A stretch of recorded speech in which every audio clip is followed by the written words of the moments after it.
I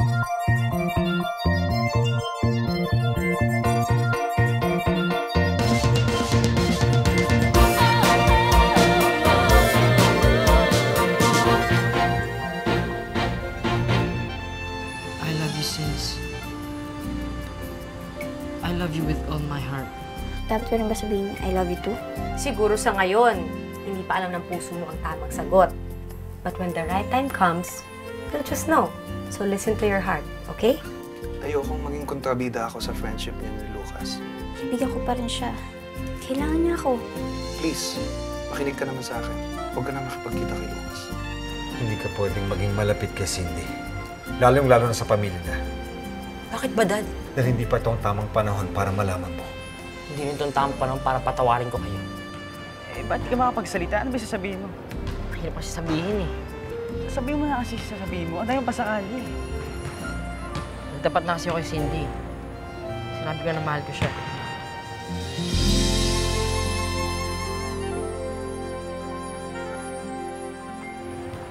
Hindi ka ba galit sa akin? Bakit naman magalit? Eh, matagal ko naman alam na mahal mo talaga si Cindy. Eh, obvious naman sa'yo eh. Simula pa lang. Pare-paras naman tayo nagbubulag-bulagan. Mas mabuti na rin yung sinabi mo. Pero, hindi ka man lang ba, hindi ka ba nasaktan? Di ba mahal mo rin siya? Oo.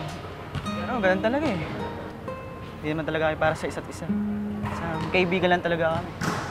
So, kayo na ba? Hindi nga eh. Kasi sinasabi kong mahal ko siya, bigla tumahimik lang. Ano? Oh, nagdaanan mo na eh. Mahirap yan. Kailangan, magkalinawan na kayo. Dahil kung hindi, sakit niya sa ulo. Sige. Lilinawin ko niya as soon as possible.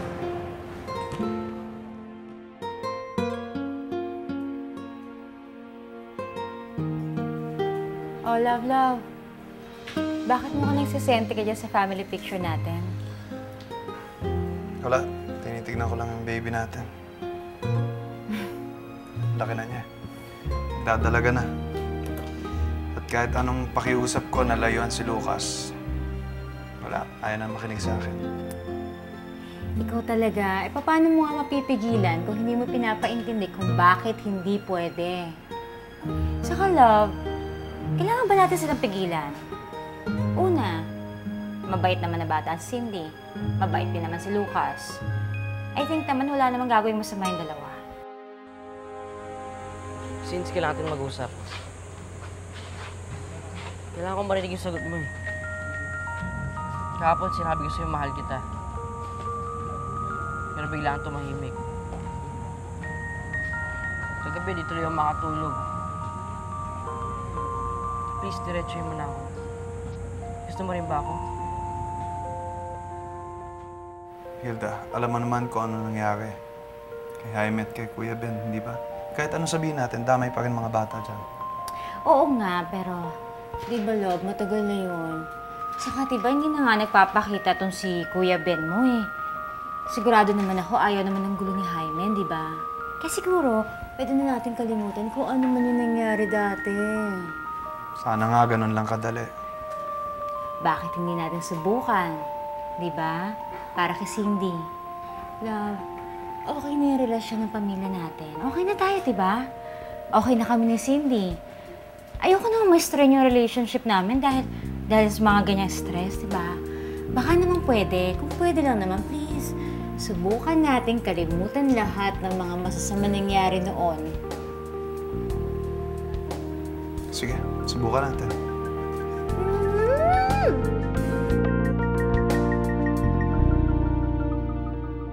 Kailangan ko malaman ang sagot mo. Mahal mo ba ako? Lucas, hindi ko masasagot yung tanong mo. Bakit? Kasi hindi pwede. Hindi pwede maging tayo. Hindi pwede sa isa't isa? Bakit hindi mo ba ako mahal? Lucas, special ka sa akin. At alam mo yun. Pero mga bata pa tayo. Kaya sana naman maintindihan mo. Pero promise ko sa'yo, when the right time comes, pag nasa tamang edad na tayo, kung makapaghintay ka ba eh, andito lang naman ako. Promise? Serve tayo sa isa't isa. Promise.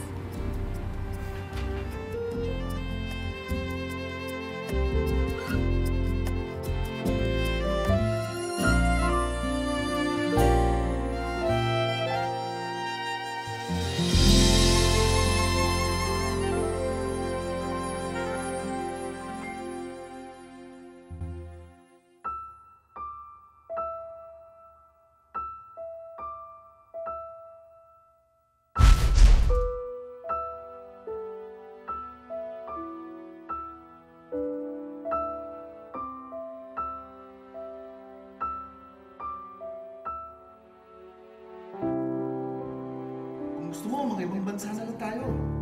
Nakalayo-layo na tayo. Iwanan mo na si Jaime, magsama tayo. Nagmamahalan naman tayo, di ba?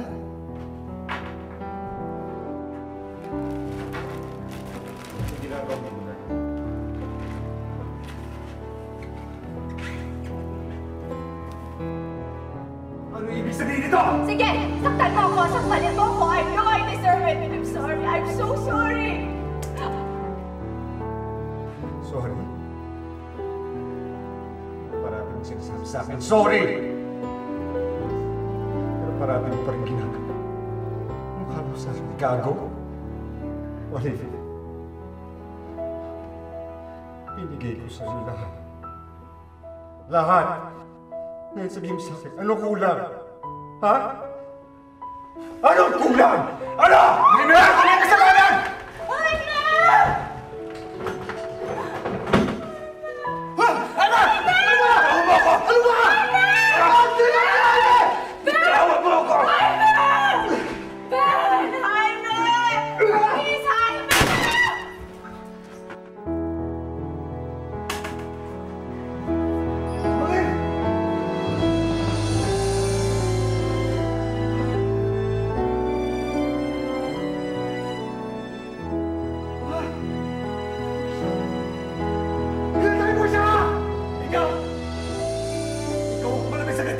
Hindi ako! Olive! Olive! Ah! Saan ka pupunta? Olive!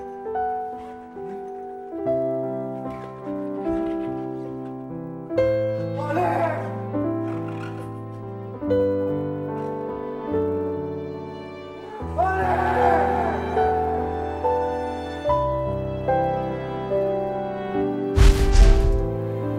I'm sorry, Olive.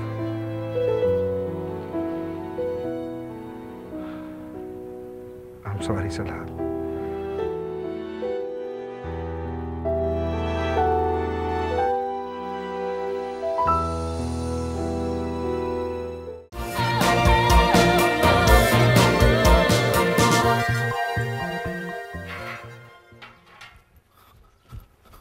Robert. Kuya, anong ginagawa mo dyan? Babalik na ako dito. Pagod na ako magtago. Uuwi na ako dito.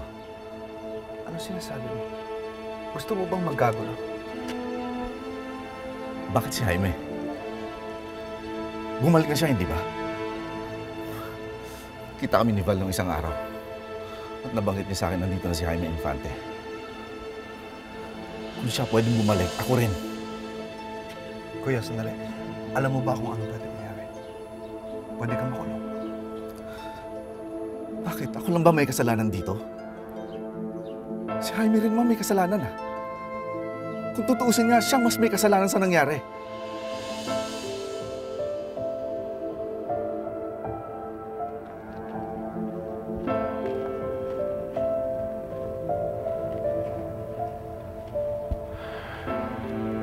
Hindi ko alam kung paano kami magiging okay ni Lucas. Isa lang naman ang gusto ni Lucas eh. Makasama si Cindy. Paano kung malaman niya ang totoo nangyari sa kanyang mami? Pinoprotektahan ko lang siya. Siya? O ikaw? Baka naman ikaw. Jaime, ang tagal na nung nangyari na yun. Baka nga hindi na rin magpakita si Ben eh. Kaya nga nagkaroon tayo ng usapan ni Jaime. Para makaiwas tayong lahat sa gulo. Wala na akong pakialam sa usapan na yan. 2 taon na ng buhay ko ang nasayang sa katatakbo, sa katatago. Babalik na ako dito.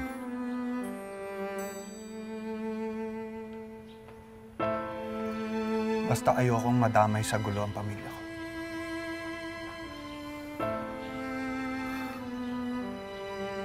Sige. Magpapahinga lang ako rito. May karapatan din naman ako sa bahay na ito, di ba? Sa atin ipinamana ito. Magpapahinga ako dito kung gusto ko.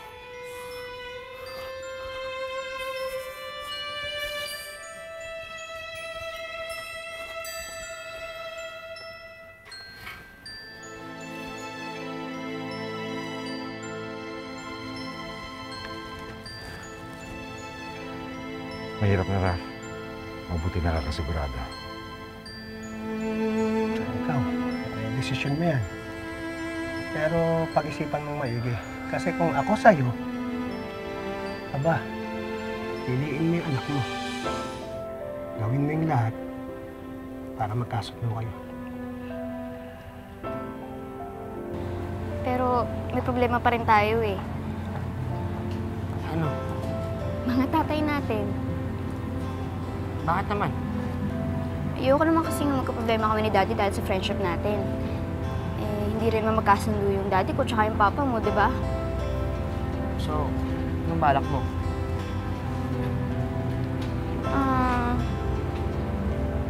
Pag-aayusin natin sila. Iayayin natin sa isang kainan, tapos pag-usapin natin sila maayos. Pag-uusapin natin sila? Kami nga na papa ko, di kami makapag-usap na maayos. Kaya nga, pag-ayos ka na sa Papa mo. Sige na, Lucas. Ibahin na natin ang gulo. Ayusin na natin to. Sige, gagawin ko para sa'yo.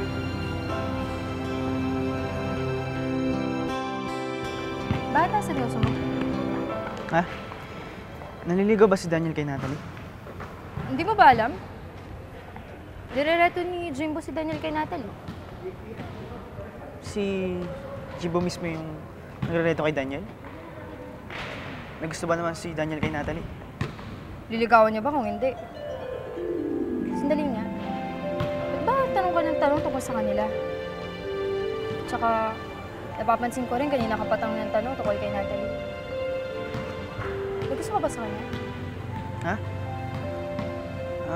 Wala no. Masaya lang ako dahil lahat may partner na. Si Cindy may Lucas. Si Daniel may Natalie. Oo nga eh. Kaya lang, Wala ikaw tsaka ako wala pa. Okay, maras natin ha. Sige, mauna na ako. Gagawin pa ako eh. Sige.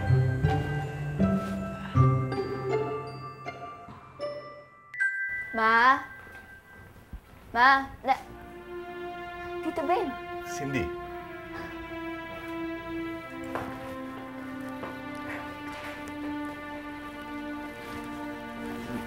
Dad, Yes, Lucas. napag-isip-isip ko kasi hindi naman po tama na hindi ko kayo patawarin. Siguro po, kailangan natin mag-move on na. Tama ba yung nadidinig ko? Pinapatawad mo na ako. Simple naman po gusto ko eh. Huwag niyo lang kayo paglayo ni Cindy. Kaibigan ko po siya eh. Importante siya sa akin. Ayoko malayo siya sa akin, Dad. Kaya na ayoko malayo kayo.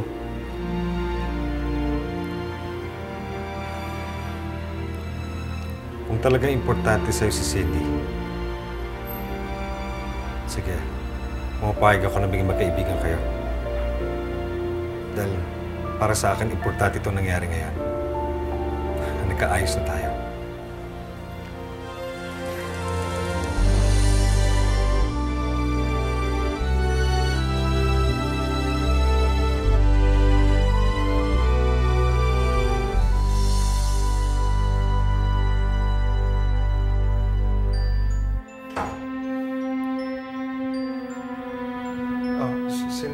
Punta na pala kayo ni Tito Ben mo.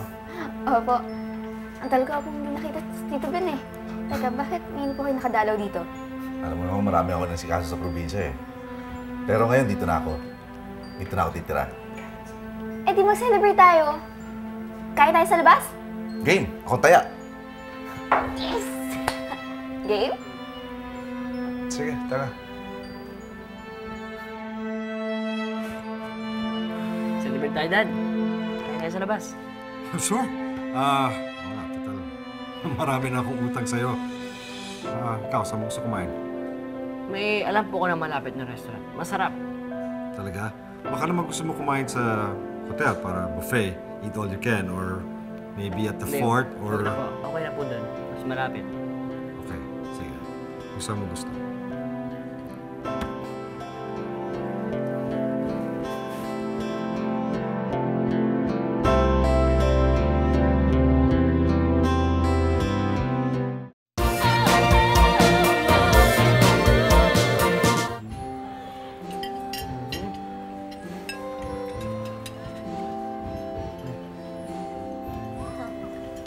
Wow!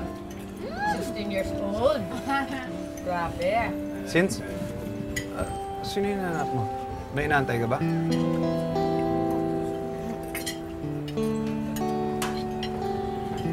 Wala po.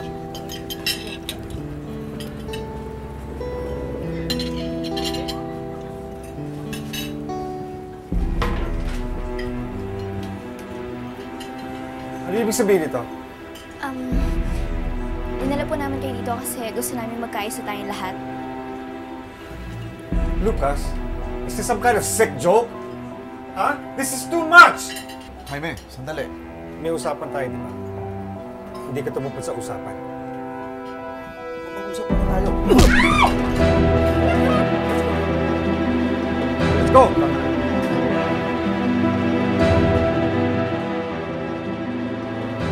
Bakit ba higit-higit kay Manuel? Bakit ba puros ka tanong?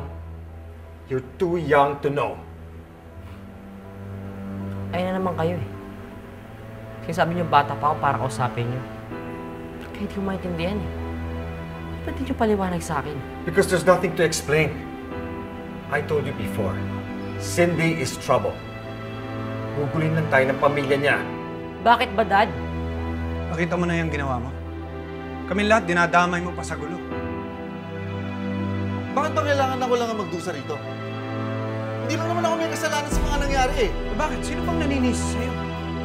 Lahat naman tayo gusto lang nating umiwas sa gulo, hindi ba? Ako ayoko nang umiwas. Gusto ko na harapin ito. Kahit anong gulo, haharapin ko. Gusto ko lang naman po makatulong eh. Hindi ko naman po ginustong magkagulo. Tsaka maganda naman po yung intensyon namin ni Lucas. Yan nga ang mahirap, anak eh. Paminsan, kahit gaano kaganda ang intensyon mo, hindi nagiging maganda ang resulta. Kasi nga, marami ka pang hindi nalalaman. Bakit po ba kasi hindi nyo na lang sabihin? Kasi nga, hindi nga pa pwede. Hindi, Ate Hilda. Tama naman si Cindy eh. Kailangan niya malaman ng totoo. You don't want to know. And I'm doing a favor by not telling you. Ano sabihin sa akin? Huwag tayo mag-usap. Lucas, sandali. Please! Sandali. Pwede ba ayusin natin to, anak? Ano pa ayusin, Dad? Yung pilit niyo sinisira. Suko na ako sa inyo.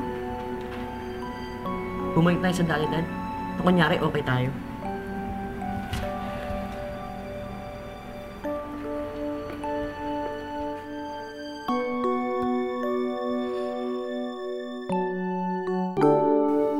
Hindi mo naiintindihan eh. Hindi mo naiintindihan. Hindi biro ang magtago ng 2 taon. At sa loob ng 2 taon na yon, lagi akong binabangungot. Lagi ko napapanaginipan si Olive. Nagpapaulit-ulit sa isip ko ang buong pangyayari. Paano ka ba ang sabihin? Pero ate, hindi ka ba naaawa kay Cindy? Gulong-gulo na siya oh. Kailangan niya malaman ng totoo. Bakit po ba? Ano po ba nangyari sa Daddy Lucas at kay Tito Ben. Baby, huwag ka mabibigla ah.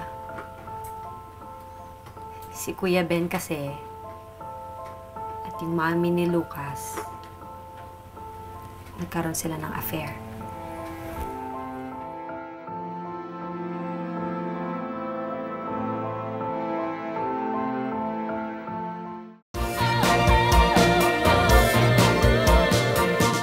Nagtrabaho kasi si Tito Ben mo kina Olive at Jaime Infante. Natatandaan mo ba ni Nana Tess Zambales? Ayun, may namamagitan na sa kanila nun. Kaya ganun na lang ang galit ni Jaime, ni Kuya Ben. Pati tayo damay. Eh, teka lang, ano naman kinalaman namin ni Lucas sa relasyon nila? Yan ang nga ba sinasabi ko eh. Mahirapan ka intindihin ng mga bagay-bagay dahil bata ka pa. Siyempre, magagalit si Jaime Infante. At ang galit, anak, nakakabulag. Minsan, dahil sa galit, nakakagawa ka ng mga bagay-bagay na hindi mo na masyado na pag-iisipan. Minsan, dahil na rin sa galit, hindi mo na alam kung anong tama at mali sa mga ginagawa mo. Pero di ba namatay na po yung mami ni Lucas? Kaya may kinalaman yung affair nila, no? Hindi, wala. Pinasok sa mga magnanakaw nun eh. Kaya naman umalis si Uncle Ben mo, natatakot kasi siya na masiwalat yung relasyon nila. So, ngayong alam mo na, sana mas maintindihan mo ng sitwasyon nyo. Ngayon, alam mo na rin kung bakit lahat ng tao tungkol sa inyo ni Lucas.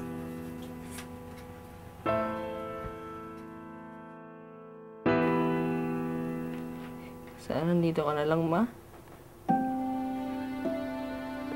Sana hindi mo na lang ako iniwan. Nahihirapan na kasi ako ngayon eh.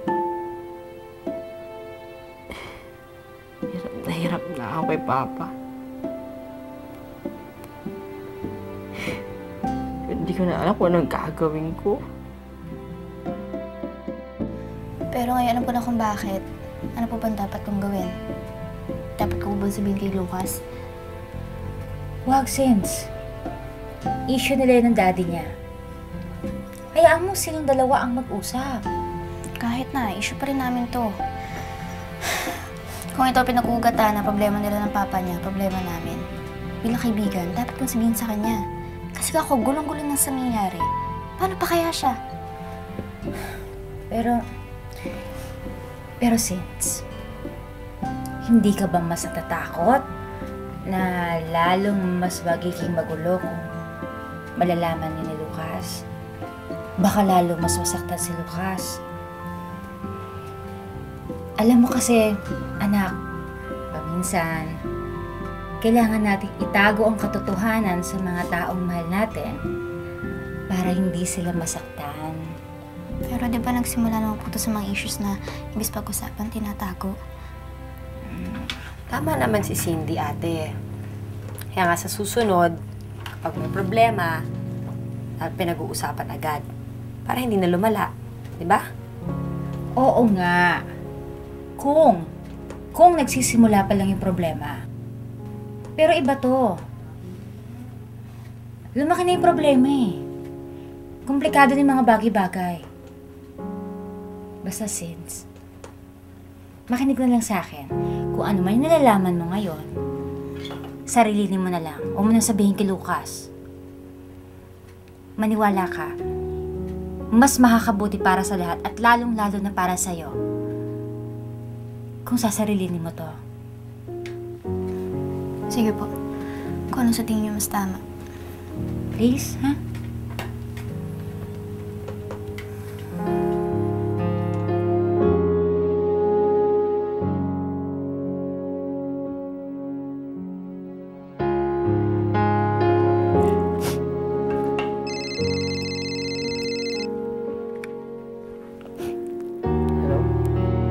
Lucas? Okay ka lang? Sorry Dahil sa plano ko, nag-away na naman ulit kayo.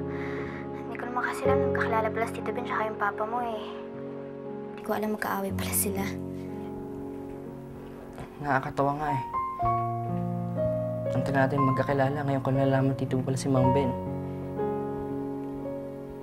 Assistant siya ni Papa dati. Kaibigan kami. Hindi ko na rin masyadong nakwento si Tito Ben kasi ang tagal na namin di nagkikita eh. Yun nga lang, nagkataong umuwi siya, kaya siya na rin nag-excuse ko para makapunta doon sa resto. Lucas, I'm sorry talaga sa nangyari. Huwag ka na mag-sorry. Alam ko naman mabuti yung intensyon mo eh. Tsaka hindi mo naman alam, di ba? Hindi ko nga alam na magkaway pala silang dalawa ni Papa eh. Pero kung ano man dahilan nun, sigurado ako si Papa. Si Papa may kasalanan lahat na to. Galit na galit talaga ako sa kanya.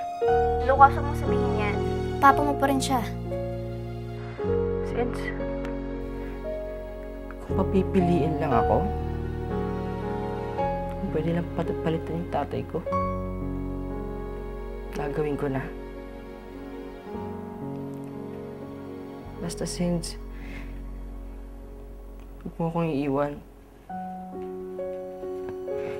Ako hindi ako mawawala dito. Promise, hindi kita iiwan. I love you.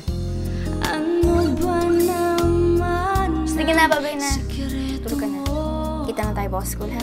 At di ka maalis sa isip ko. Ano bang gayon ang gamit mo? At masyado akong patay sa'yo. Di na makatulog. Di pa makakain. Tagiyawat sa ilong. Hindi pwedeng malaman ni Lucas ang totoo. Kaya mas mabuti na umalis na lang kami. Hindi ako papayag. You can't decide. And I'm your father. Kaya ako pa rin ang masusunod. Kasi alam ko kung saan nagagaling yung issues ng papa mo. Pero hindi lang yon. Si Ben ang pumatay sa mami mo. Kala ko ba magkakampi tayo, ha? Kala ko ba magtutulungan tayo sa lahat? Pag nalaman mo, sasaktan ka lang. Inaakusahan siya na may kinalaman siya sa pagkamatay ng mami ni Lucas. Walang pwedeng mangyari. Sa ginawa niyong dalawa, Panahon na para tumayo ka at manindigan hindi para sa sarili mo, para sa anak mo. Mama! May masama! Yung bang sinasabi mo bintang sa'yo ni Ben Gomez eh,